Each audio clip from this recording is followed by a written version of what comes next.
আজ অনেক কুয়াশা।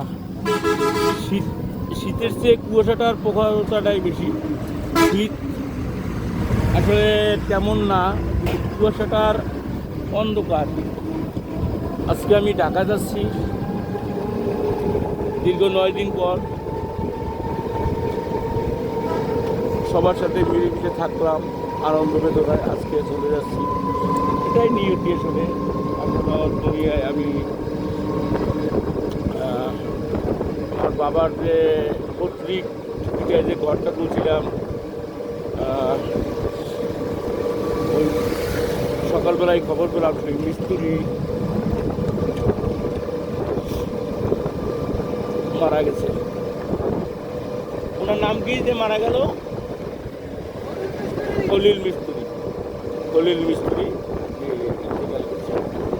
আসলে ওনার একটা দোকান ছিল মিস্ত্রি পেশা বাদ দিয়ে, সেই দোকানে প্রায় আসলে বসতাম, চা খেতাম। তো কালকে বরিশাল মেডিকেলে নাকি সে মারা গেছে, রাত 3টের সময় মারা গেছে। এটা আসলে সামনে কুয়াশা দেখেন, রাস্তার সামনে দেখা যায় না। এখন সময় 8টা 30 সকাল।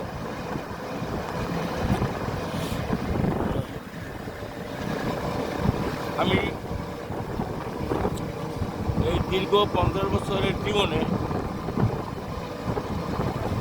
আমি এটুকুই জানতে পেরেছি, এটুকুই বুঝতে পেরেছি যে মানুষ লাইফ ইজ শর্ট। এর ভিতরেই আমাদের বেঁচে থাকা, আনন্দ বেদনার মাঝে কিছু স্বপ্ন, কিছু স্মৃতি রাখি কার দেবো, তবুও বাঁচতে হয় মানুষের মাঝে। আমিও সেই ব্যতিক্রম নয়, বাঁচার চেষ্টা অনুপ্রাণ। কখন কে জানে মাওলা ডাক দেয়, বলাই তো যায় না। সময় কম, দীর্ঘ সময় পার হয়ে গিয়েছে। এর নিয়মের ব্যত্যয় ঘটাবার কোনো সুযোগই নেই। যে বিশ্ববরেণ্য কবি বলছে, জন্মিলে মরিতে হবে, অমরকে কোথা রবে। তবে এই মৃত্যুটা কোনো বিষয়ই না। তোমার জন্মটার সার্থক ওখানেই যদি তুমি জীবের প্রতি তুমি দয়া প্রদর্শন করতে পারো, মানুষের প্রতি তুমি স্নেহ পোষণ করতে পারো, এটাই সার্থকতা। আপনি বুঝেন আর না বুঝেন, বাস্তবতা এটাই। আপনার এই ঘনজীবনের সার্থকতা এখানেই, যদি আপনি দেশের জন্য কিছু করলেন, সমাজের জন্য কিছু করলেন, আর মানুষের জন্য কিছু করলেন। পৃথিবীর প্রতিটা জীব যেন আপনার পদচারণায় যেন কষ্ট না পায়, সেই প্রত্যয় নিয়ে আপনার আগামীর পথচলাটা হোক, এই মনোভাব থাকলে সেই মানুষ কখনো সেই মানুষটা কখনো মরে না, আজীবন বেঁচে থাকে।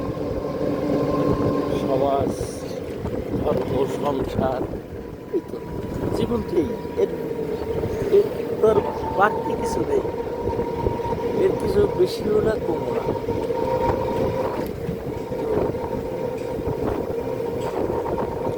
আমি যখন ঢাকা সেন্ট্রাল স্কুল, এই স্কুলেই আমার লেখাপড়া। 1 থেকে 10 বছর আগে বিদ্যাপীঠে আমি করেছি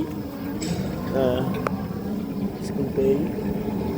তো যে কথা বললাম, আমি 90 দশকে ছোটো একটা মাটির রাস্তা দিয়ে হাঁটতাম। তো ওইটা শ্মশান কোনটাকে বলে, মন্দির কোনটাকে বলে, ওটা আমি বুঝতে পারতাম না তখন। মন্দির বুঝতাম, আবার শ্মশানকেও মনে করতাম ওটাও মন্দির। ওই মন্দিরের আর শ্মশানের আলাদা করতে পারতাম না, কারণ আমার এলাকায় হিন্দু ধর্মের লোক সংখ্যা কম, এই জন্য প্রধানত না। তো এই জন্য আমি ওই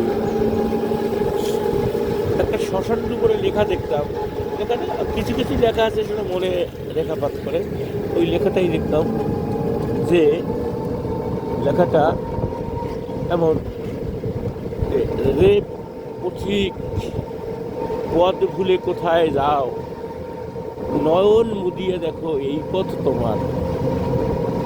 এই হচ্ছে জিন্দগি, এই সুতোয় গাথা যে পথিক পথ ভুলে আসলে যাও, দুনিয়ার পথ ভুলিয়াছি, আসলে নয়ন মুদিয়ে দেখো এই পথ তোমার। তোমার তোমার এই যে মৃত্যু, ওই মৃত্যুকেই বলা হচ্ছে। তো কেন এর ভিতরে আমার মানুষের এত বিদেশ সংখ্যায় থাকার প্রয়োজন আমি দেখছি, প্রয়োজনীয়তা দেখছি।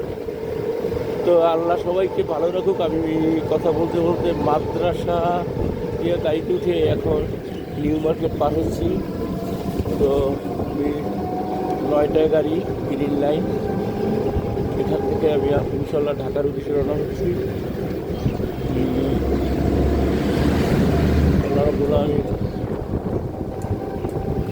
সুন্দরভাবে নেওক, আমার যাত্রা সফল হোক, দোয়া করবেন সুন্দর হোক। আল্লাহ হাফেজ।